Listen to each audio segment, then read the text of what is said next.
Wow, look at it. So much stuff. It's weird being on this side of it, honestly. Very weird.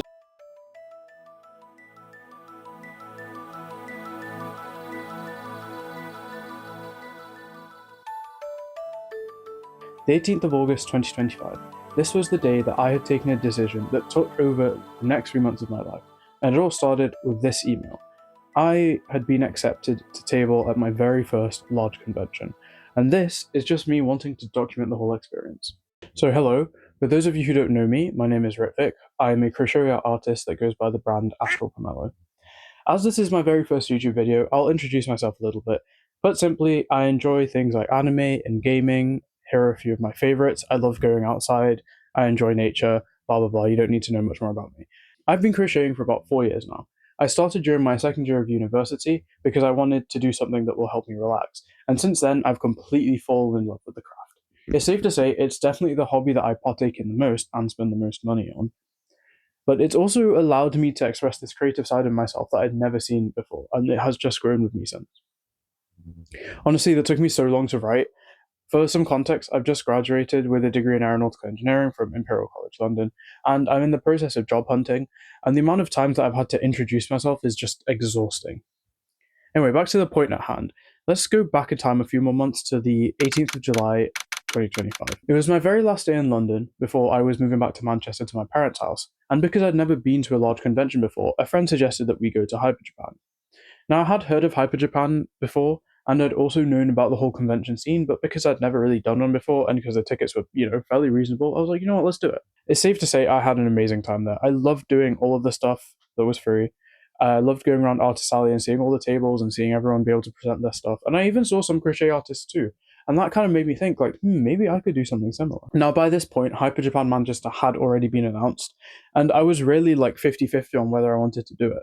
I should say I have technically tabled before, but only at a small convention that the same friend had organized at university called Icon. I'd never done anything to the scale of Hyper Japan before, and that's kind of why I was a little bit iffy on whether I even want to bother trying.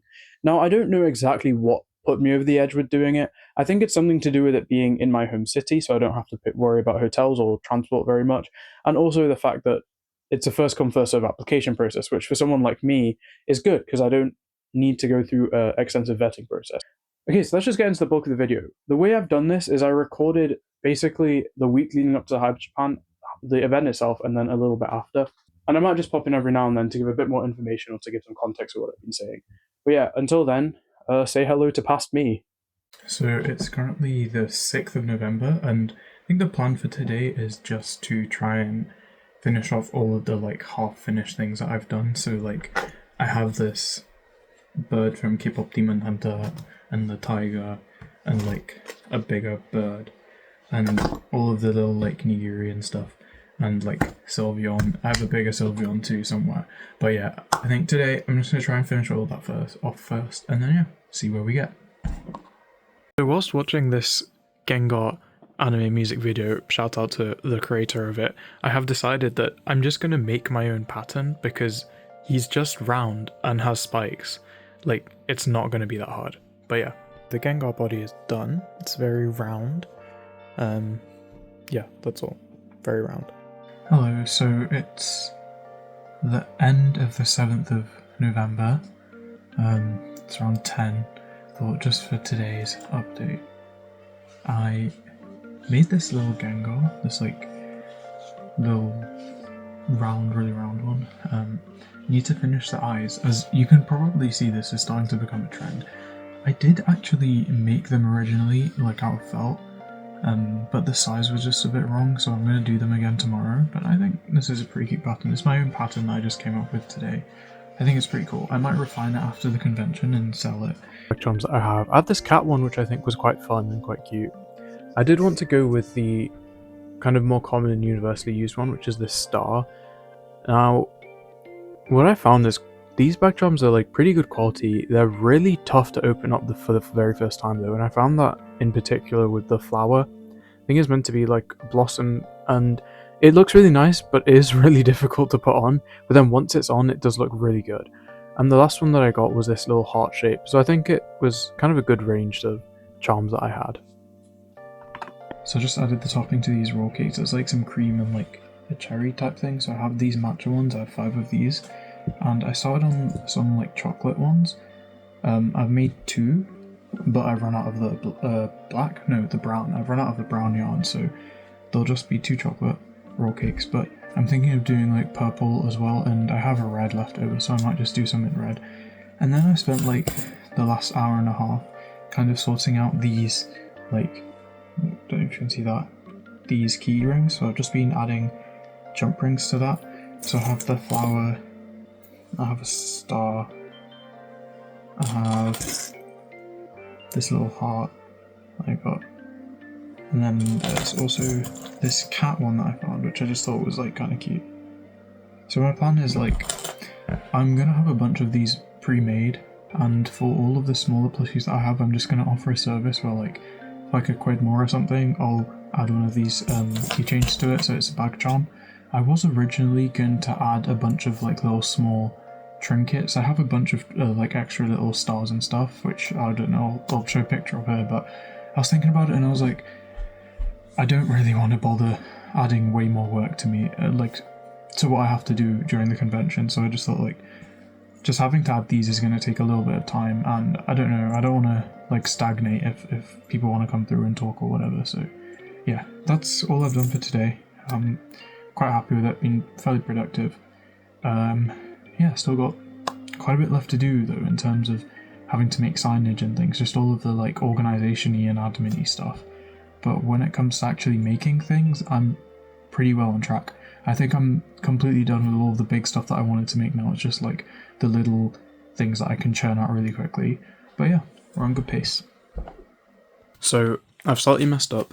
I realised I don't actually have a good idea about how big things are, because I bought these bags thinking they'd be big enough for like the big plushies that I have, and I bought these like sushi boats not realising how small they would be. So I mean, these could still work. I'd just have to have like 1 or 2 of like the items out, but like I do definitely need to buy bigger bags, which is just more money. That's annoying. So today I've basically focused on just doing all the felt stuff.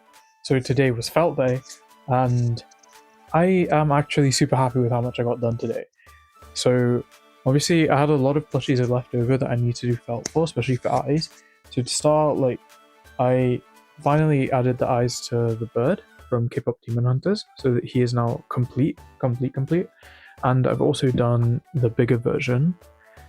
So originally I was using glue to fasten these, like what's it called, like the Uhu adhesive stuff, which is I've used like all the time and it's been really useful for me. But for this guy I was like, let's just try hot glue, and I didn't realize how much easier and neater using hot glue is compared to Uhu glue, which honestly, whoever designed the tubes for those adhesive glues, just they need to reconsider their life choices.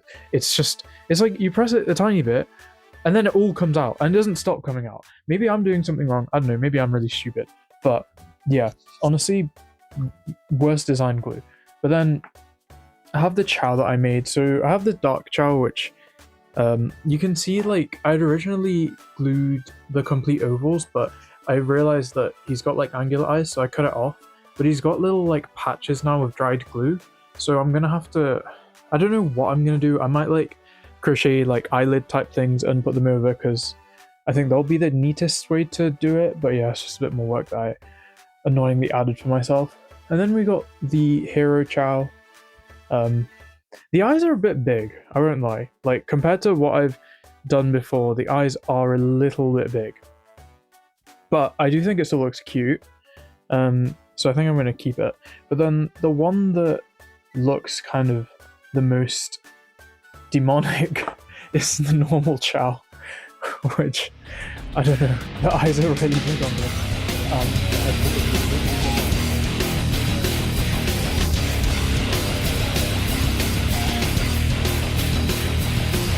Hopefully someone doesn't find them demonic. I also finished off my Gengar pattern, which is my own pattern that I made. He's very round, he's very happy. I'm extremely happy with this Gengar. and it's definitely one that I'm gonna write up and get tested and start selling the pattern for him as well, because I love this. I think it's probably like, it's really simple. It's a really simple make, and obviously it didn't take too much to come up with Gengar. He's just round, but I'm really happy with how I made him and everything. And then the last thing that I did today, which you'll see, it's derpy, but the felt required on derpy is just so much. There's just so much felt. It's really annoying, and they all overlaps, and it's a lot of not intricate but just not straightforward shapes. But he's done now, as in the felting is done. I still need to sew on all the details, but obviously like I'll do that in due time. Okay, so it is not even 6 p.m. today, which is why I'm happy with how much I've gotten done, because this means now that I can finish making off some other things. I'm thinking of doing the bow today. It shouldn't take too long, and I'll probably finish that off. Annoyingly, I don't have enough chenille yarn to do that, so I might just have to do it in like a normal acrylic yarn, which I don't know. I'll still do it in that. I think it will look good, but yeah, we'll just have to see where we are with it. And then I'm on really good pace to get everything I wanted to get done for Hyper Japan. I built like the first frame that I'm gonna have for my stall. It's just like 1, 2, 3, 4, 5. So it's like about 6 feet tall, a little bit more than 6 feet tall. And my plan is to just have like all of the plushies on here. It's not too wide. I think it'll be pretty okay. And my plan is like my main table is going to be like here, and then I'm going to put this to the side because my booth is a corner booth, so I can take advantage of having like a little L shape, and I think it should be a bit more attractive to have all my plushies on this. I still need to build the main thing, but I'm not really sure how to do that yet because I know I need to put like leg warmers and stuff. Having said that, I do still have like a few frames spare from this one, so yeah, we'll see what we can come up with. But I'm quite happy with this.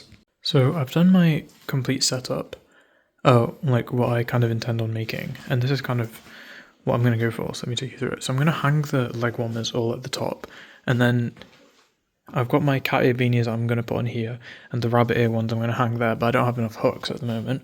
Then I've got my little Totoro shelf, I think it's kind of cute and aesthetic. I'm going to make more of the little guys so I can put them there. And then like the bags, I'm actually going to move and put them like on the side of the plushie shelf.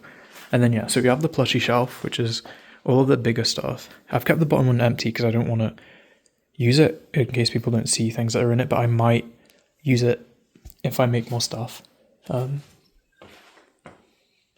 So it's the 10th today at night.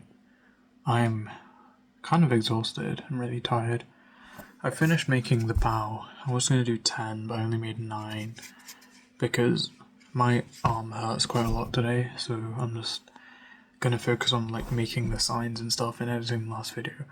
One thing that has kind of become an inconvenience to me though is because today is the day where I did my like mock setup, so I had to take down modular cube thing that I had here, which stored all my yarn. So now all my yarn is on my bed and it's taking up all the space on my bed, so I need to sort this before I can go to sleep. Oops. Having said that, I have no intention of doing it anytime soon, but yeah, another pretty decent day. Gonna finish off some more like admin-y stuff now. I'll get the signs done and everything and start editing this week's and the last video of the mini-series. But yeah, this is a bit of a check-in. It's coming to the end of the day on the 11th of November, and I just finished making 10 of these little pocket frogs, which I know are really popular patterns, but I still think they're really cute. I am a little bit worried about the variety of small plushies that I have at the moment. I don't have much like kind of small and mid-range things when it comes to not food plushies, so I kind of like decided I'll do all the frogs today and I'll probably do octopus tomorrow, but I need to think of like a few things, or at least what I can make which will be quick and small and cheap. But yeah, we'll see what we get with that, but I don't know what's gonna happen. Like, I don't know what I'm gonna decide to do. It's really late anyway, like the con's in 3 days, so yeah, I don't know, we might just roll with what we have. it's been like literally like 10 minutes since I recorded the last bit, and I've been doing some thinking, which I know is always risky at this late at night. But at the end of the day, I'm doing this because I want to enjoy it. So what I decided is, when it comes to like the small plushie that I'm going to do, and I know I said I'm worried, and I'm still slightly worried that I don't have enough, I'm just going to do more octopus because I wanted to do that from the start. I'm going to do some more gummy bears because I think they're really cute and I can use a bunch of different colours of yarn. But after that, I think I'm only going to choose like one thing to do, and then I will just make that, and then that will be it. Like, I don't want to keep crocheting all day every day, especially this close to the con, because I don't want to burn myself out. So that's what I've decided. My imaginary therapist would be proud because it's probably a very healthy and probably the right decision to do for me. But yeah, like, doesn't matter. I have enough stuff to sell. I have enough variety. I have my custom bag charm thing. I have everything else. So I think if I don't have enough of these, that's okay. We roll, you know, can't make everything. And it's already like so close to the con that there's almost no point in doing anything. I should just focus on trying to make everything else better. But yeah, that's what we've decided. And honestly, I'm quite happy that I've done that. Cool.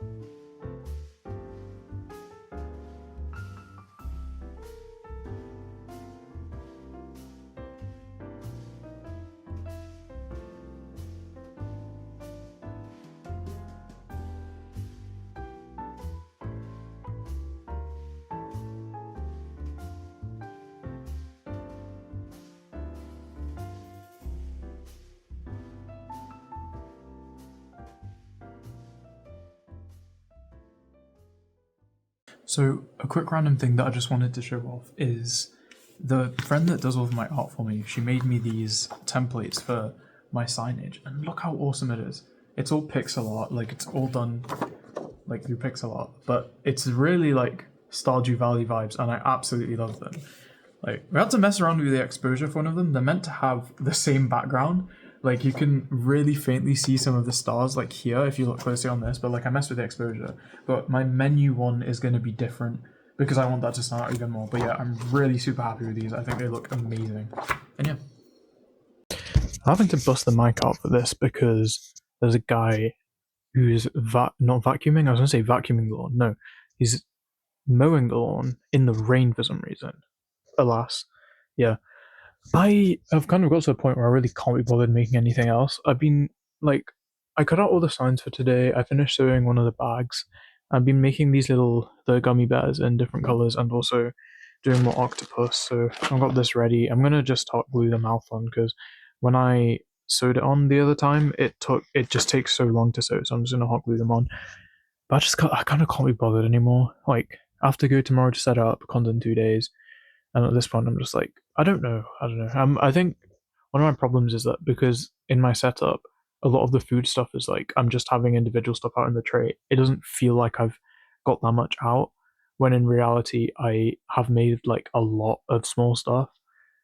But yeah, I think I definitely want to finish the gummy bears and the octopus. Like, I might just take a bit of a break, power through and finish the octopus today. Octopi. Does anyone remember that Toyota advert about what the plural of Prius is?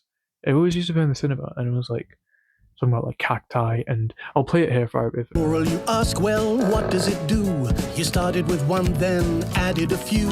The answer's not simple, so let's go explore. What do you call one when it turns into more? There's octopus to octopi. Huh? What am I doing here? Oh no. So you think the plural of octopus is octopi? Hold it! But the advert clearly states that the plural of octopus is octopi. Objection! This advert was made by a vehicle manufacturer. What next? You're going to trust your mechanic to fill your cavities? You're going to trust your gardener for legal advice? Or maybe you're going to trust the defense to prove your innocence? Okay, firstly, wow, rude. Secondly, it's a global manufacturer that we're talking about. They have definitely gone out of their way to research the morphology of words because they are going to be in constant scrutiny of the public eye. Objection! Of all the things in the world that didn't happen, That didn't happen most. That is the most didn't happen shit of all time. What a bunch of baloney. Octopi is correct because the word has Latin origins and stems from the belief that Latin origin words should have Latin origin ending. Objection! Octopus is not simply a Latin word, but a Latinized version of a Greek word. If it is taken from Greek words, then convention should state that Greek words have Greek endings. Therefore, the correct plural for octopus is octopodes. Objection! Not that simple. It is true that by convention we should be using Greek endings to Greek words. The word that we refer to is not entirely Greek or Latin. What you have once again failed to realize is the language that we've been speaking in this whole time. English. And habit dictates that English words should have English endings. Therefore, the correct plural for octopus is octopuses. Is this even something that we're talking about? Octopuses, octopi, who cares? Objection! Are you saying that grammatical correctness is not important and that you're really okay with spreading misinformation? Yeah, I'm sorry, I kind of agree. But like, why am I? Have you forgotten who came up with this idea? Who wrote the script? Who donned these suits and thought that this would be a good thing to do in the first place? And in addition to that, did you even consider how annoying this was going to be to film and edit? It's so ridiculous. Not innocent promoting misinformation. The truth is this. Of the crime of wasting everybody's time, creating a skip that's completely unrelated to the video that you're making the editing unnecessarily difficult for yourself, killing the momentum of the video, and once again wasting your own time to the point where now you can't even be bothered changing into the right suit for the character you're trying to portray. You are unequivocally. That was kind of dumb. Now I did want to do a random sketch related to Ace Attorney, but this was just really stupid. And before anyone comes at me, I did look at the Merriam-Webster website and the Ocean Conservatory website for this information, so I am kind of correct in what I'm saying, but if you really want to know the truth about the plural octopus, it actually really doesn't matter. But yeah, going back to what I was actually saying before this whole debacle, if I can find it. But anyway, tangent aside, yeah, I think I might finish the octopus says more than, yeah, you know what I mean. I'll probably try and finish them today. I still also need to video. I need to, you can see my brain is completely messed up. I need to finish editing the video that I was going to post today or tomorrow, like the last one about the prep for Hyper Japan, which obviously it needs to go up before Hyper Japan, so I have like today or tomorrow to finish editing that. But yeah, I don't know, I'm not burnt out. Like, this isn't as bad as when I got completely burnt out and I had to like stop, but I'm just like, I kind of can't be bothered anymore. I'm just like waiting for things to come around. But yeah, we'll see where we get to.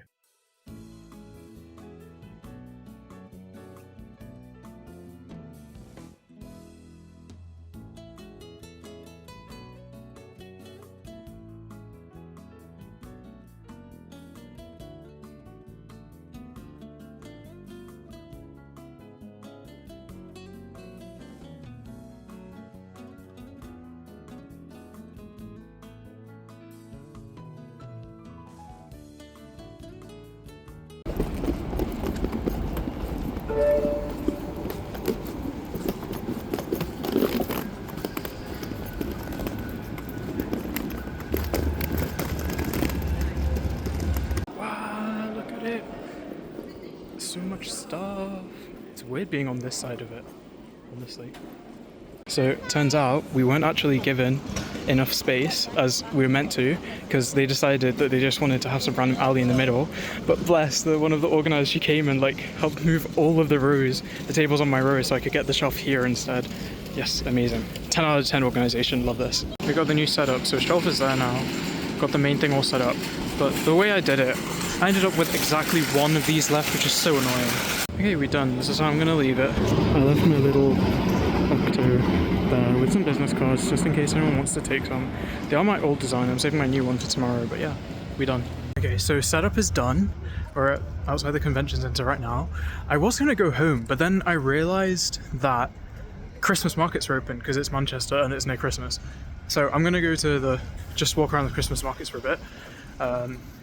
I do have a lot to get done still, which is why this is probably not the smartest idea. I should probably go home and start prepping the rest of the stuff.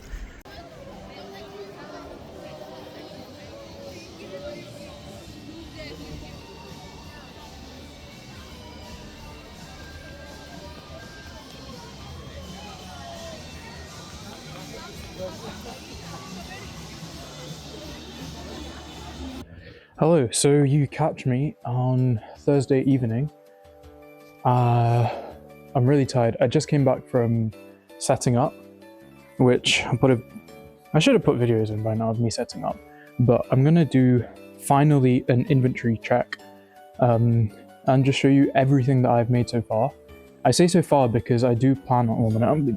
I'm gonna do a little bit more tonight, and also obviously I'm going to be crocheting during the convention as well, just to pass time and everything, because I'm going to be sat there for like, I don't know, 8 hours a day. But yeah, so let's get started with the really small stuff. I have made these octopi. I've only done 3 so far. Nope, I've done 4, that's a lie. So I've got 4 of these little octopi. I'm gonna do more, probably tomorrow or like during the convention, but I'm just a little bit bored of those. I have 3 mini Totoro. I have 10 of these little frogs. I have like 3 or 4 of these gummy bears. I'm going to make a lot more of the gummy bears tonight, that's for certain, because I do think the gummy bears will do pretty well. Plus they're a quick make, about 15-20 minutes, and I think they'll sell quite well. And the last thing I have in terms of small toy plushies is this Miffy. I've got 5 of these, 3 in white, 2 in pink. So moving on to the bigger items. Give me a minute just to open the bag. So let's start with wearables. First is this pair of leg warmers. It's blue, kind of nautical theme. I don't want to do too much for it though. I also have these black and pink one. Oh, that's a hat. Where's the other black and pink one? Okay, I can't find the other black and pink leg warmer, so I'll get to that later. I have some cat ear beanies. I was originally going to do more, and I was going to add some stuff to them, but I just decided to keep them simple because I wanted to work on other things. But yeah, I've got 4 of these. They're probably going to be like 25-30 quid or something. I have these purple leg warmers, which are like, they're meant to be this way, so the back has some bows on them and the front is quite plain. I have these black pairs, black and grey pair. It's yeah, I did a star on one of them, not the other, because I do quite like the asymmetrical kind of vibe to leg warmers. I have this pair of like coffee colored, not really coffee, but like, you know, brown colored leg warmers. These I think are my favorite that I've made, with probably the most complex chain work. I'm very proud of these, there'll be a decent amount, to be honest. Then I've got the yellow ones here, which are my mum's favorite actually. And I have these frilly ones, which are the first pair I made, and then after I made these I decided not to do frills because they take too long. And I finally found the other black one. This is the black and pink pair. I said black, I meant pink. So one of them has a star, but it's kind of like halfway cut off. I think that's quite cool. And the other, I put a bit of chain work on it. I think it looks cool. Yeah, hopefully someone will like it and pick that up. So in terms of hats, I've got 2 rabbit ear beanies. I've got a purple one and a pink one. The pink kind of matches they both match like a pair of leg warmers, so you're probably seeing what I was trying to go for with the hats. And then the pink one I quite like. I've used safety pins to put on these little bows. So that's it for the wearable stuff. So now onto bags. I don't have many bags, but my most like expensive bag and one I'm most proud of is this Totoro bag. This I did want to make 2, but I just stuck with 1. With a lot of the stuff, I did want to make multiples, but I just decided to do 1 of each thing and just have more stuff. I have some other bags, so there's this bee star one, which I've had for a while, but I've now lined it and everything, and the belt is detachable. So there's this one. I have this blue and white one. Originally this was meant to be inspired by Cinema Roll, but I just decided to just vibe it and go with this for the pattern instead. This is also lined. All of my bags I have lined, so I hope that does make them a bit more appealing. And then I did originally make the strap a bit too long, so to make it shorter, I crocheted it into a little bow. So I think that's kind of cute. Then I have this Soot Sprite bag. This I think is quite fun. It's just simple, you know, Soot Sprite, also lined. Is this strawberry? I think it's really cute. It's got a top that comes up to get access to the inside, and also removable strap, so people can put whatever strap they want on the bag. Alright, now that's the bags done, so we'll get to the plushies. First things first, normal chow. I've also made Derpy. I am really proud of him and I hate him at the same time. I'm proud of him because he took a lot of work. I hate him because I hate doing felt work, and you can see there's a lot of felt on this plushie. Ditto. Ditto is lovable, he's great, huggable, and yeah, I just like the Ditto a lot. I think it's really cool. It's definitely going to be one of my like eye-catching plushies. I have 2 Hornets. Finally did the eyes. I didn't slack on the felt, you know, but yeah, got the Hornets ready and got 2 of them. Probably maybe my favorite, I don't really know, but this Gengar is definitely the thing I'm proudest of. This is my own pattern. I didn't do the back spikes because I just like him to be more like round and huggable. Yeah, I made him in one day. It's my own pattern that I just like created off the top of my head. I think he looks really cute, very round, very happy, and yeah. Cinnamoroll. Another thing that I'm extremely proud of, which is my Pochita. I have 2 Pochita. This is my own pattern as well. I do plan on releasing, writing up and releasing some of these patterns. So depending on when this vlog goes up, the pattern might be out, or if it's not out, it's going to come out soon. But yeah, I'm really happy with these 2. I think they came out great. I wanted to make more, but it just takes a while. It takes me like 4 hours to make something like this. I have a little guy and a big guy. It's pretty much the same pattern. The wings are I took from a different pattern. I do have a Dark Chow and I have a Hero Chow. A small Espeon and small Sylveon. These are both patterns by JM Adorable Plushies. I love these. I love the Espeon especially. Espeon is my favorite evolution. I do have a large Sylveon. Here's my little Pikachu.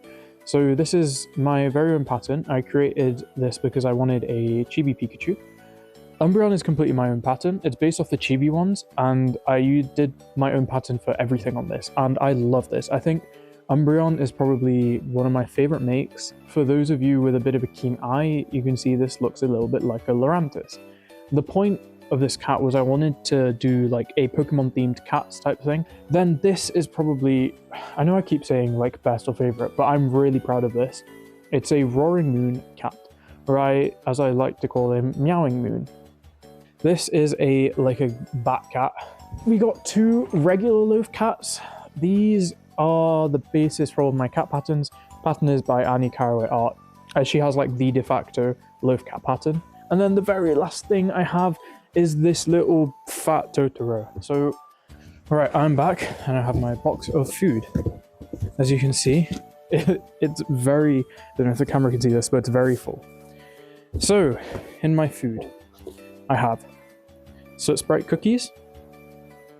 I have these roll cakes, and I have them in 4 colors. So I have red, which is like strawberry. I have a green, which is meant to be like matcha. I have a brown, which is chocolate, but I only have 2 of these because I ran out of the brown yarn. And I have this purple, which is meant to be like taro or ube. Flan. I hate I hate this so much. It took me like 5 attempts. This is my own pattern. Most of these are my own pattern. It took me 5 attempts to make this flan, and I'm just like, yeah, I don't know how I feel about flan anymore. I still think it looks cool. Then you have some bao dango. I quite like the dango. I think it's cool. Again, my own pattern. I'm quite proud of this. I think it'll make a pretty good bag charm. Gyoza. Made gyoza / dumpling / whatever. Then we got 3 types of nigiri. We got the salmon nigiri, we got the tuna nigiri, and we got the tamago nigiri. Also catering to the vegetarians because, you know, my mom's vegetarian, so can't hate them. What else? There is the onigiri, which I'm really happy with. But yeah, I think that's all I have for food, and overall, that should be my whole inventory then. So before I get into the convention itself, I do want to talk a little bit about finances. Because this is the first time that I'm doing this, I did want to be a little bit more transparent with the numbers and kind of what I was spending, because I think it's also kind of helpful for anyone else who's thinking of tabling for the very first time. I might, in future though, stop sharing these numbers due to privacy reasons, or if I'm a little bit concerned with, you know, things like that. But for now, I'm going to be completely transparent. And also, it's time for the disclaimer. I'm a crochet artist that does not really know what they are doing. The money that has been spent may not be representative of what another artist may spend, regardless of if they crochet or not. Do not take anything I say as gospel, and make sure to do your own research before tabling at a convention. This is also the first time that I have tabled, so my costs may look wildly different because of that. Keep in mind that this is not completely accurate due to the complex nature of tracking costs for crocheted goods. However, I think the yarn costs are generally representative of what I spent. This was also a home convention for me, so I did save a bunch of money by not having to pay for transport accommodation. Do not attempt to reenact, recreate, or reincarnate any of the following stuff. Wait, wrong video. Batteries not included. Let's talk about money. Let me just cut straight to the point. My total spend was £791.77. So I realised very quickly that tabling at a convention is extremely expensive, and I did learn that the hard way. However, I did technically budget myself £800, so we did come under budget, like, just. Right, time for the really ugly, disgusting graphs. I will say this as well. I have finished university. I do not care what my graphs look like anymore. I am tired of having to think about colors and presentation, so I've literally just made these so that I can give you the information and do not complain about them. Or if you want to, just leave a comment about complaining about them, because honestly, I understand and I hate looking at these myself. Anyway, let me get on to showing you the graphs. Boom. We got two graphs. The first one is, I think, the more interesting one, and this is where I've just split what I think is assumed costs that I've generated because it's my first time vending versus just like general costs that I would expect from just doing a table as a whole. And the second graph is a little less interesting in my opinion because there's so much to it, but it's just me breaking down all my costs into different categories so we can just have a better look at what I'm spending my money on. Alright, so let's start talking about the more interesting graph first. As you can see, the cost generated by me doing this for the first time takes up just less than 20% of my total spend, and it equated to about £145.69. Nice. Therefore, if this wasn't my first convention, I would have kind of expected my cost to be around £646.08. Okay, so if we just take a look at my cost breakdown, as expected, because I hand make the stuff that I sell, my material cost is the highest cost I have, but only just.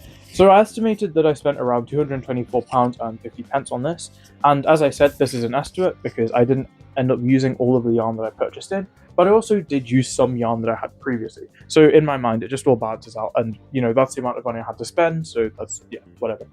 The second highest cost was the table cost, which was £216.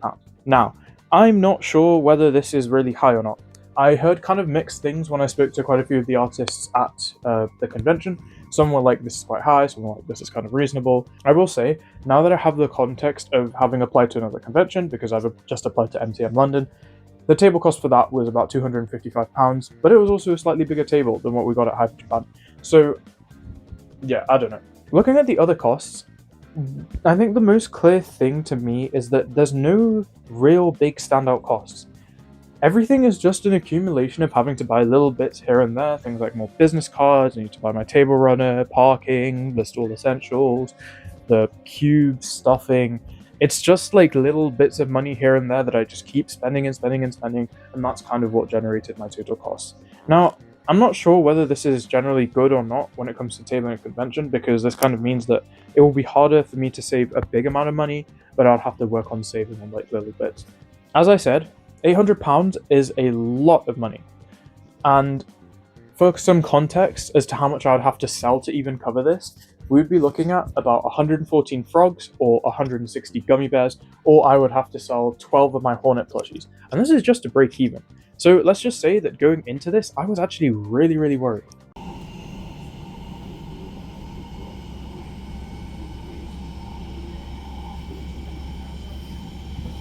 So the setup is done.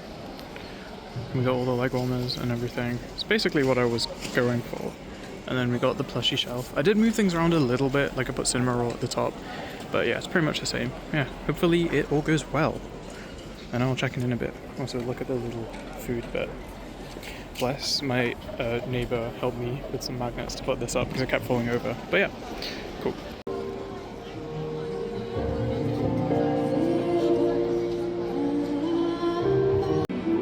Artist alleys look so good. It's really surreal being on the other side of it. Like, look how awesome everyone's stuff is. I will show you more if I walk around. So we've like just started. There's like a few people trickling in here and there. Tons of people just coming up and like snuggling the stuff and then just going away, which is a bit annoying. But hopefully one of them will eventually buy something. But yeah, we'll see. Been going good. I'm just making some gummy bears. I think I made the right decision in just trying to rest yesterday, but I didn't sleep. I was so stressed I didn't sleep properly. But yeah, we're here now. Yeah. I made my first sale! Yay! Let's go. So it's like just past 3. I finished making another Totoro. I'm like, the store's getting a lot of attention, but no one's buying anything yet. So it might just be like it's still the scouting phase, it's still Friday. So yeah, we'll see what happens. But I've sold 2 things so far. I sold 1 Totoro, which is why I made another, and a Pokeball. But yeah, check in later. We all done for day one. We packed up. There's a DJ, but there's no one there. It kind of sucks. But I'm going.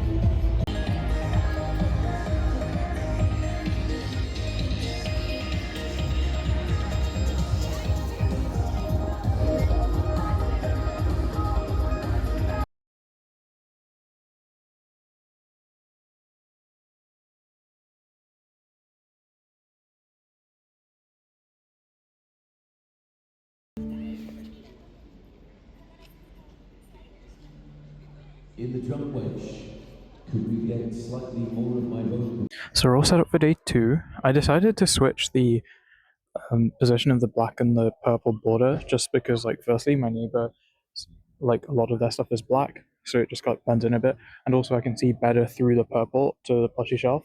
Apart from that, it's all the same. But yeah, we hoping for some more sales today. So if you can hear me, it's been like an hour and I've already matched my sales from yesterday. So I guess that is just the just the unpredictability, and so it seems like Saturday should go well. So fingers crossed. We made table. Let's go. Yeah, I just sold a Puchita as well, so the prices are not the issue. I can confirm price your crochet correctly because it does sell if people want it. So yeah, looking good for today. Looking good.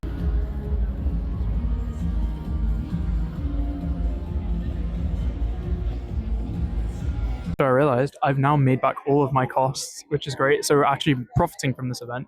Today has been so good so far. Like, I'm almost out of my big plushies. Let me just show you. Like, it's starting to get pretty empty. I've sold everything, but yeah. We got the giant Gundam. Well, not that giant, the big giant. Look at them. So it's random update. Halfway through Saturday, I've sold quite a bit of the big stuff. Like, Cinema Roll's gone, Pikachu's gone, one of the Pochita's gone. I think that's it. And like, some of the small stuff has been doing really well. No one's bought any food though, which is so surprising. I don't get it.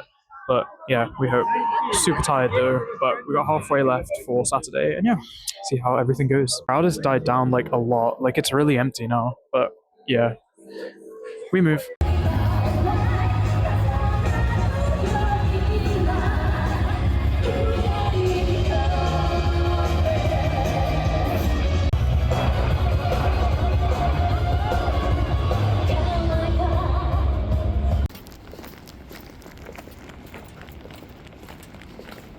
So we're all set up for day 3. The plushies are like really drying out, and then not sold any leg warmers, and like we sold a little bit of food yesterday. Also running out of like some of the smaller stuff too, which is great. Totoro bag is still here, which I'm a bit surprised about. But yeah, it's been going. I ripped my warning sign annoyingly, so people, yeah, the warning is ripped, which is annoying. But yeah, not sold any leg warmers yet. People have been interested in them, but like, yeah, I think it's probably just not the right con. But yeah, plushie wall is drying out, which is good.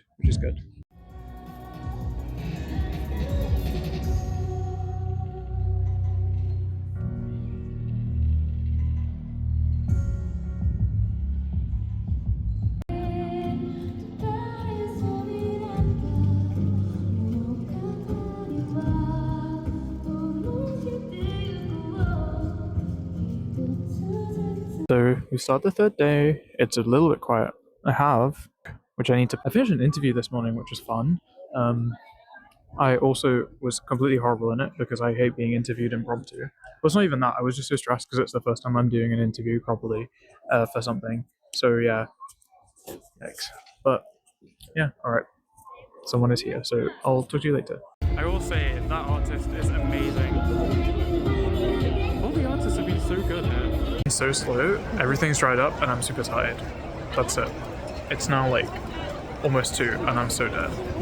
So someone just came over and they gave me this little duck because they were like, they loved my stall. So yeah, now I got a little duck. Love that.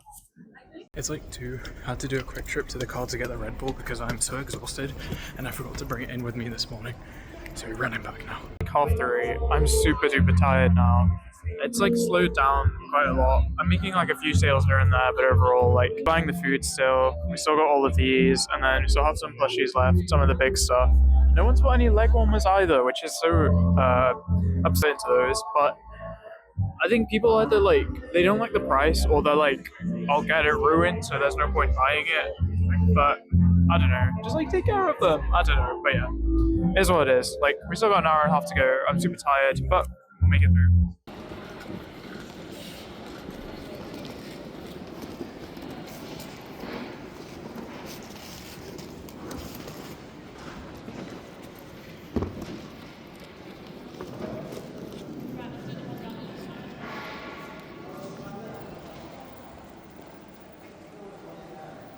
This part of the script doesn't really make sense because of when I'm filming this.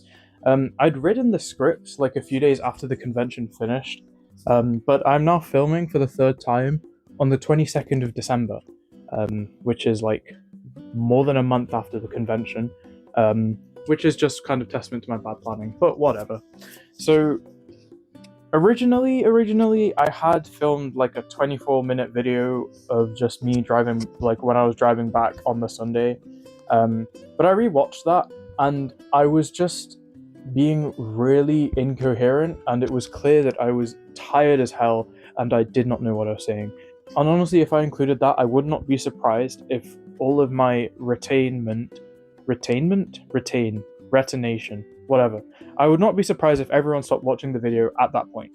For me, the most important thing is to talk about the pros and the cons of this con, I guess. So let's just start positive. Firstly, it was genuinely an amazing experience. I had so much fun. Got to meet a bunch of people, had a great time, and yeah, I just enjoyed seeing everyone's cosplays and like all the work and all the vendors, and just it was awesome being on that side of it as well. Secondly, I loved the layout, I loved where I was.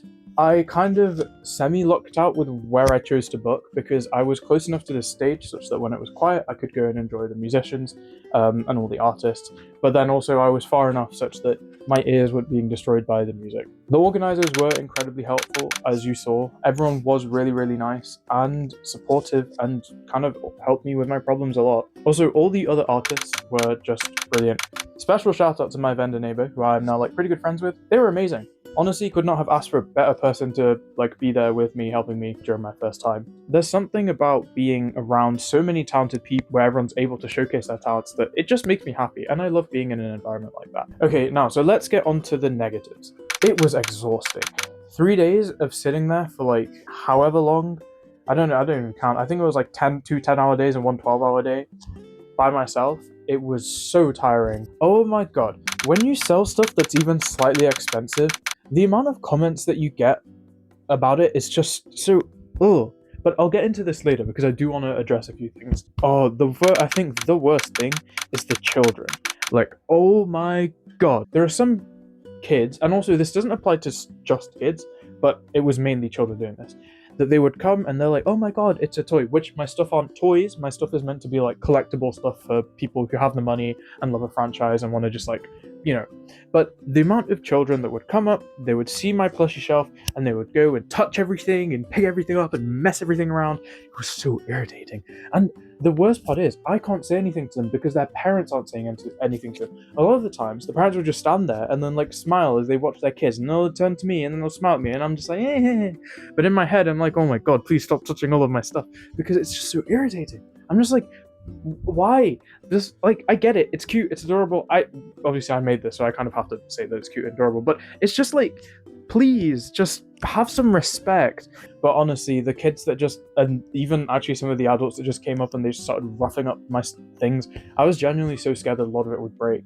I think next time I'm definitely gonna have a sign that's like, don't touch, or like only touch if you're thinking of buying, because I cannot deal with that again. I don't want to see my little creations get roughed up like they did this time. Not really too many negatives. I had a great time. But now let's get into a segment that I like to call things that I heard while tabling that made me feel ugh. The very first one, and I think the most prominent thing that I heard, is that so-and-so is so expensive. Now, I know things are expensive. I hand make everything that I make. Yarn is also not that cheap. And I'm also not outsourcing all of my work to some poor kid in a third world country that's not being paid enough. So yeah, things are going to be expensive, but it's annoying when you have to sit there and you have to hear so many different people say this. And I know at the moment in the world, overconsumption is quite large, and like fast fashion gives us a lot of access to really quick and cheap things and allows us to have a lot. And especially now with the economy being quite bad, having access to places like Temu and AliExpress that just allows us to buy a bunch of stuff, it does make you feel good because it makes you feel like you can still keep up with that sort of lifestyle. However, it's bad for people like me where I actually put in a lot of work and time, and this has to be reflected in my prices, otherwise I'm ripping myself off. The second thing that was really annoying was when people said something along the lines of, I'll get so and so, or I'll learn to, or I will just crochet this. Now, I myself don't have too much of a problem when someone is saying this from a point of they are inspired or they're interested in your work. But the thing I hate the most is when people are like, oh, I'll just get someone else who I know crochets to make me this thing that took me like 5 hours to make and a lot of money to make. Correct me if I'm wrong, but I feel like with knitting and crochet in particular, or like a lot of handmade stuff, there's kind of this sentiment that it's a lot easier to do than it looks.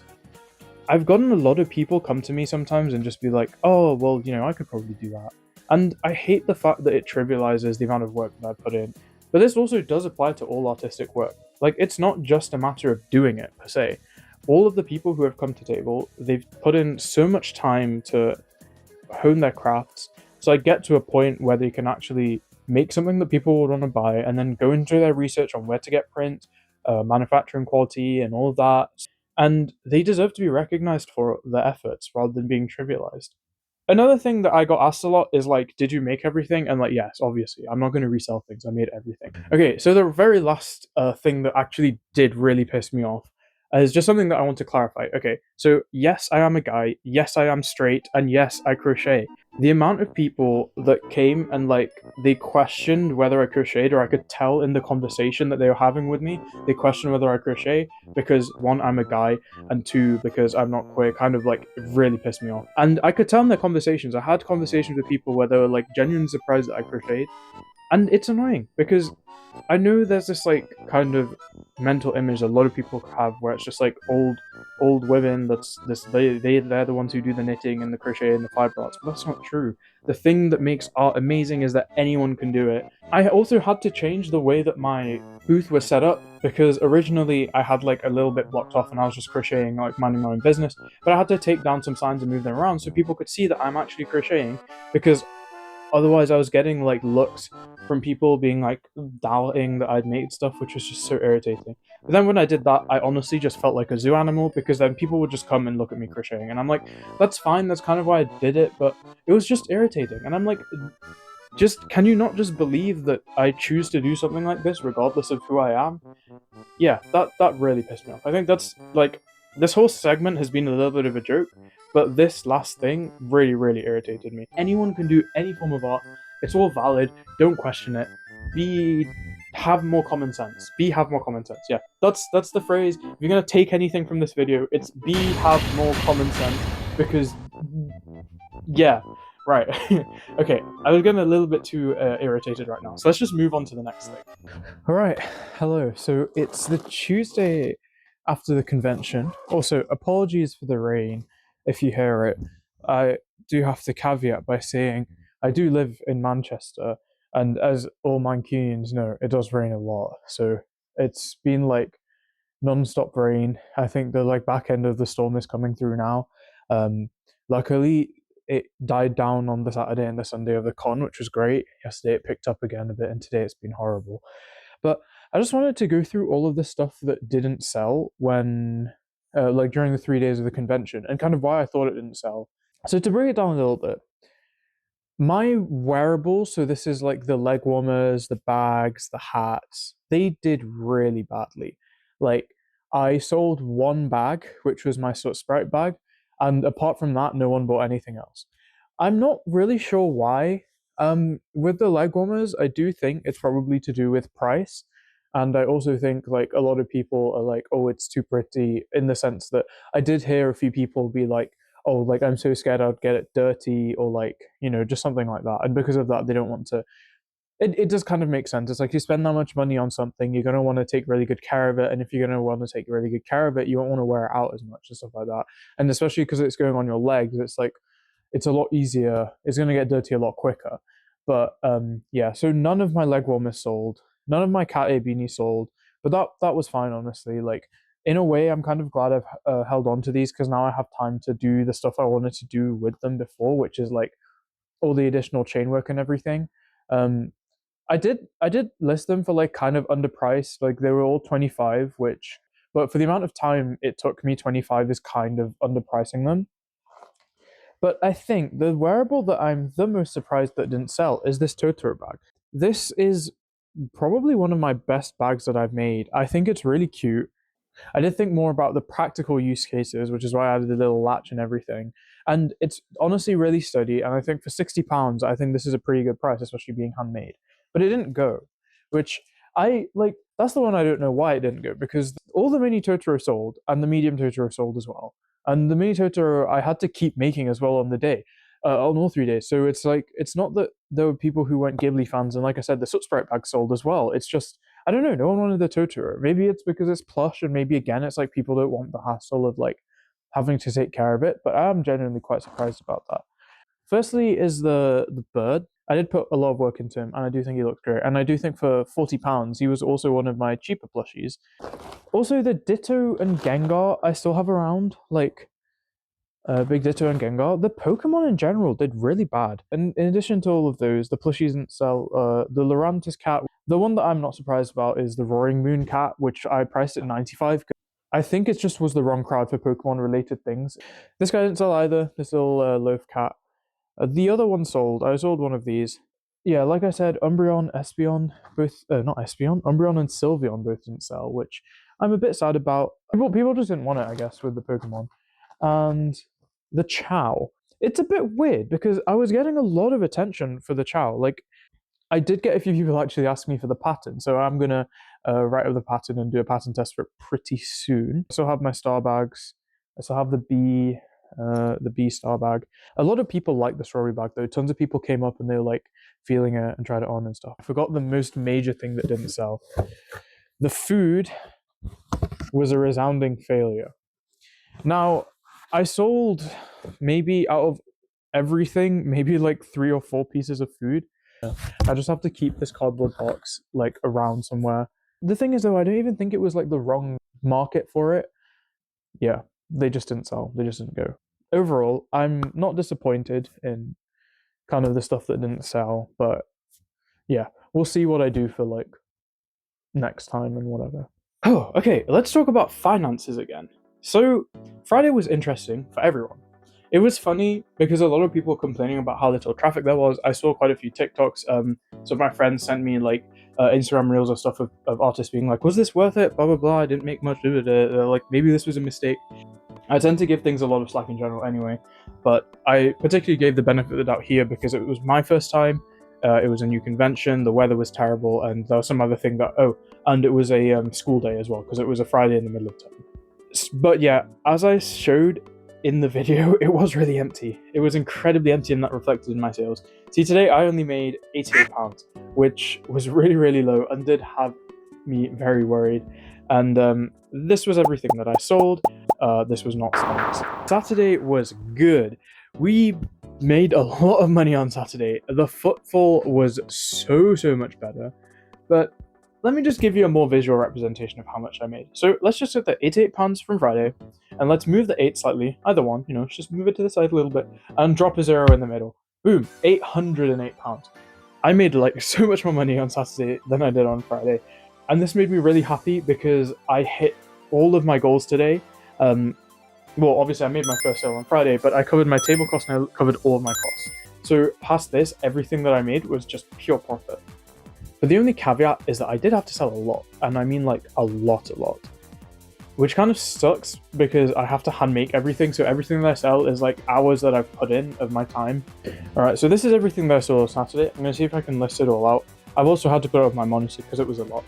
But yeah, here we go. A frog, the small sussy, the hero chow, Pochita, a frog keychain, an octopus, small Totoro, a cat, a frog, a soot sprite bag, the frog, 2 gummy bears, 3 octopus, a pokeball, a mini Totoro, the Pikachu, Cinnamoroll, mini Totoro, gummy bear and a frog, Miffy, Totoro, medium, 2 Miffy, Totoro, I can do it in one breath. Another frog, 2 Miffy, Hornet, a pokeball, Pochita, a frog, another pokeball, a Miffy, a cookie, a cake, Espeon, a gummy bear, and the dark chow. So yeah, we sold a lot on Saturday. But okay, let's move on to Sunday. Sunday was chill. There was a lot less traffic, there was a lot less people that came around, and this obviously reflected in my sales. It was still a lot better than Friday. I made about £233, and And yeah, this was again everything that I sold. So in all, my sales totaled £1,129, which means that at the end of the day, my profit was around £338. Woo! We profited, yay. I don't sound too excited at the moment because, yeah. But point is, we made profit. I was very happy. I still am very happy. Now, I did want to do a little bit of comparative work that I thought we could look at. I have covered most of it already here, so here's just some quick graphs again to visually show you how much I sold each day and the kind of number of items that I sold. The thing that I thought is the most interesting thing to look at is the breakdown of when people bought things.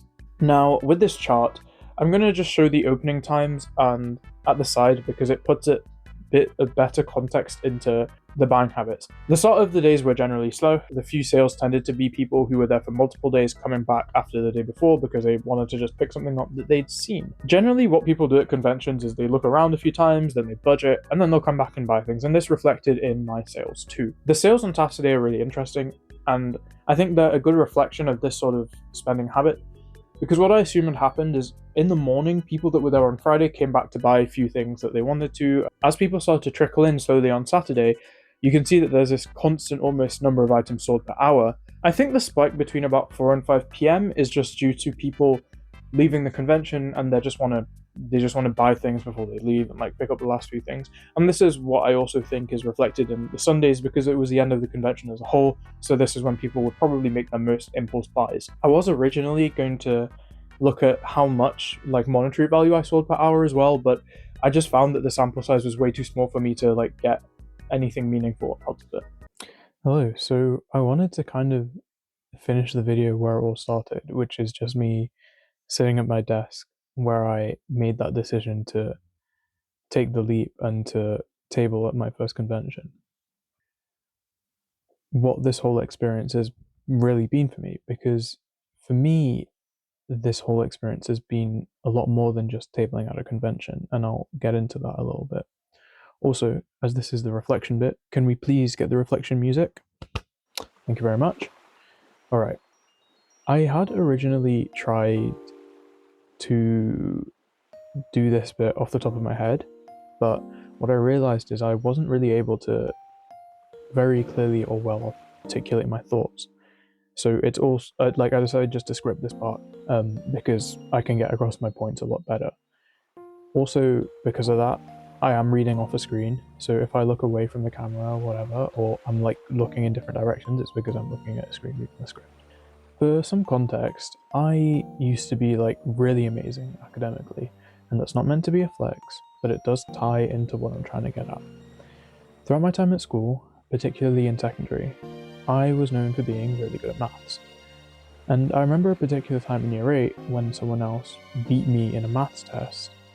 And for some reason, my scores were always spread around, and I don't know why, I don't know who did it, I don't know for what reason, but I just know that they were. And I remember this clearly because when this other person had beat me, I remember people coming up to me and being like, oh, what happened? Or like, I heard so-and-so beat you.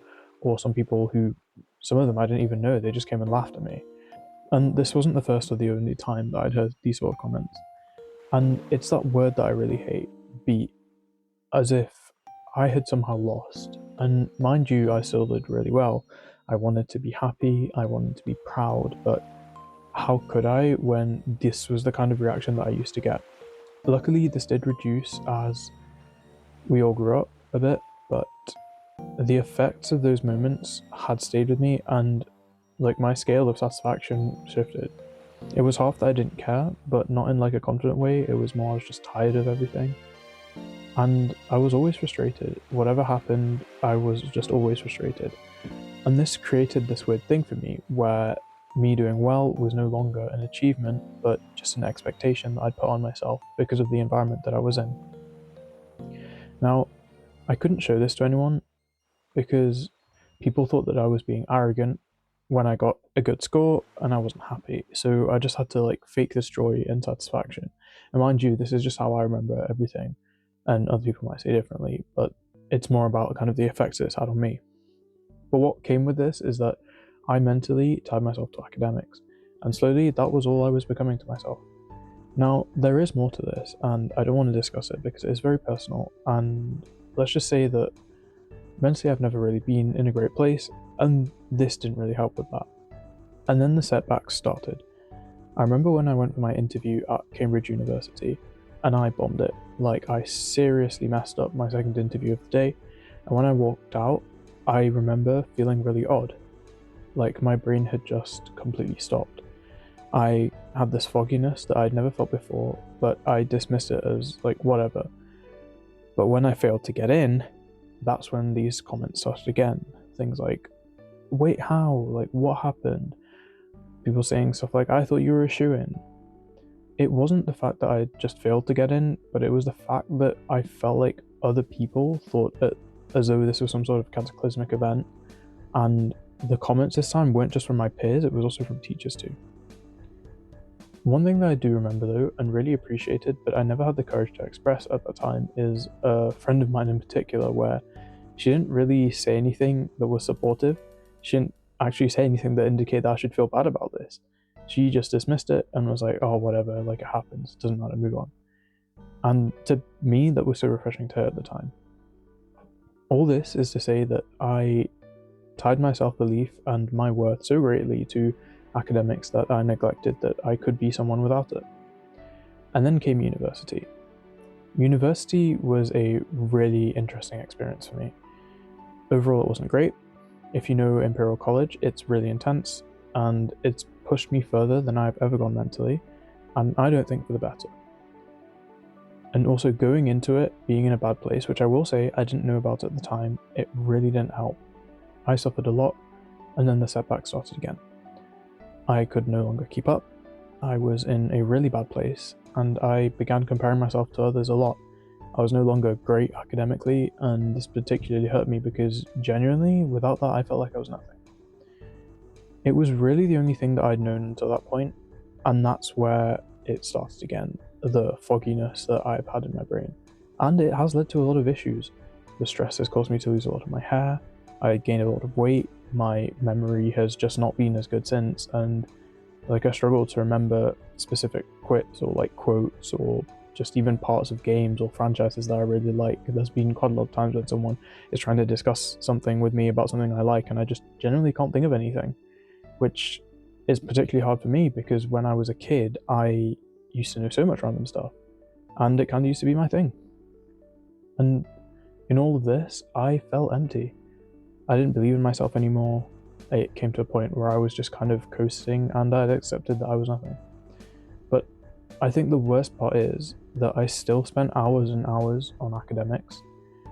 I worked as hard as I could to try and re-establish myself, and most of this kind of to no avail. I was no longer proud of my achievements. Praise just felt kind of hollow and I just hit it all. And then came my final year. This is when things became particularly bad. I was originally meant to be doing a year in industry at a company in Germany, but I quit after a bit because mentally I was just in such a bad place. I was alone, I was frightened, I was in a different country all by myself. I just didn't feel like I was in a team and I had no friends there as well, and it was the worst experience that I probably had. I took a year out instead, and when I came back to finish my degree, it was very mixed. I struggled a lot during my dissertation, not because I didn't like what I was doing, but because I felt like I had no support. I was completely lost again, and all the bad thoughts and feelings piled up to a point where I completely burned out. And this isn't burnout where you're like, oh, I just don't feel up for it or whatever. Like, I completely reached my breaking point and burnt out. And for those of you who've experienced it, you know how scary it is. Like, I couldn't think, I struggled to do basic things, I couldn't even get out of bed in the morning or make meals, and I had no motivation. Getting into university became one of the most difficult parts of my day. And at this point, you're probably thinking, firstly, what is up with this sub-story? And secondly, what does this have to do with Hyper Japan? I will get there. And also, I just do want to clarify, I'm not sharing this to garner sympathy, but it's more for perspective for what I'm about to say. See, I started crocheting during my second year at university. I wanted something to do that would be fun and relaxing, and as much as I struggled initially, I did slowly fall in love with it. Especially during my toughest times, it stopped being a way for me to relax and it started being a way for me to escape. Escape the bad thoughts, escape the stresses of my life. escaping the feelings of doubt and self-hatred, and at that point it just felt like it was me, a ball of yarn and a hook, as I slowly created something that I loved. For me, it started to take over my life in the sense that I felt that it had given me more purpose.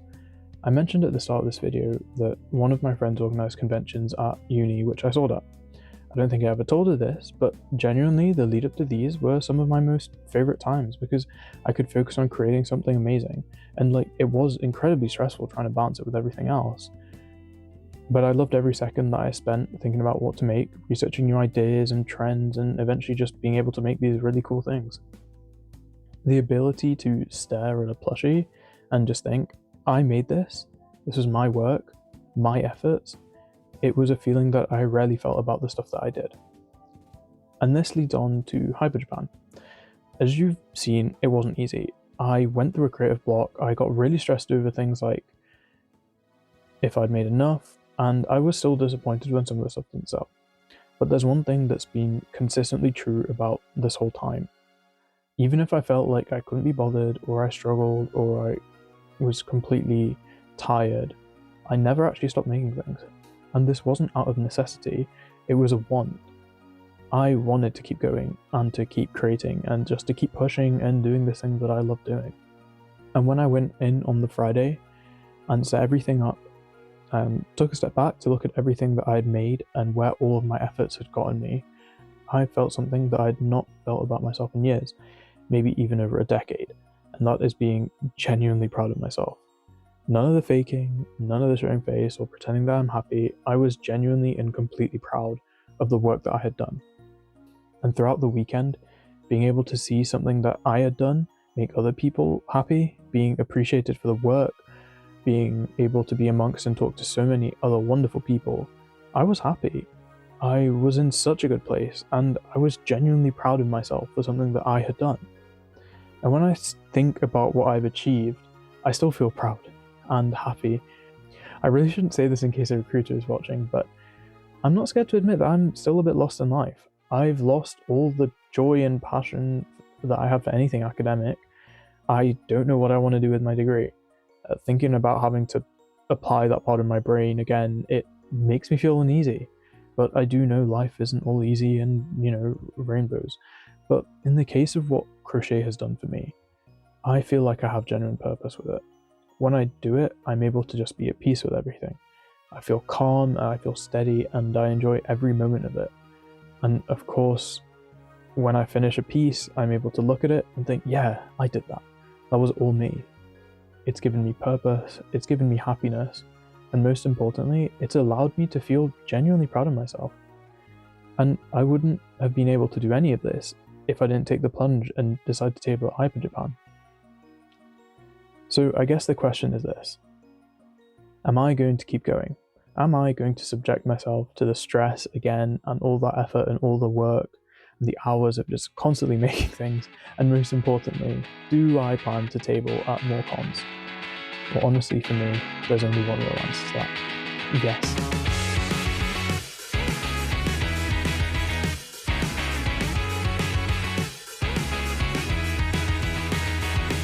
Why do I have to stay here on the ground? It's overrated. The cityscape escapes you with a sound. It's delineated away.